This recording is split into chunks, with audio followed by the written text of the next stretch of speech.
If you're looking for a unique building block experience that combines creativity with illumination, Lumibricks might have caught your eye. With glowing blocks designed to bring warmth and character to every build, the brand positions itself as more than just another toy company. But with limited third-party reviews and a recent website error, many are asking, is Lumibricks legit or a scam? Lumibricks originally operated under the name FUNWHOLE and is currently transitioning to its new branding. The company's concept is simple, yet innovative building blocks that light up, offering an emotional and imaginative touch to a classic pastime.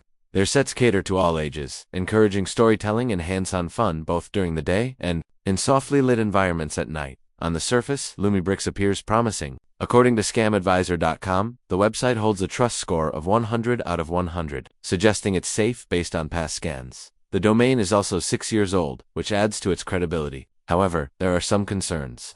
As of the most recent scan, the website displayed a 503 error, which typically indicates temporary server issues or maintenance. While this doesn't confirm anything suspicious, it's worth monitoring if you plan to make a purchase soon. Feedback from users is still limited. On Trustpilot, Lumibricks has an unclaimed profile with a 4.1 rating from 12 reviews, suggesting generally positive experiences, but not enough data to fully verify customer satisfaction. Since the brand is in the middle of a rebranding phase, it's possible that some inconsistencies in online presence and communication are due to this transition.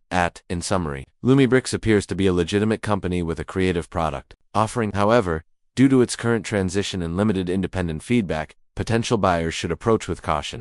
It's a good idea to wait for the website to return to full functionality or order through a trusted marketplace, especially if you're trying the brand for the first time.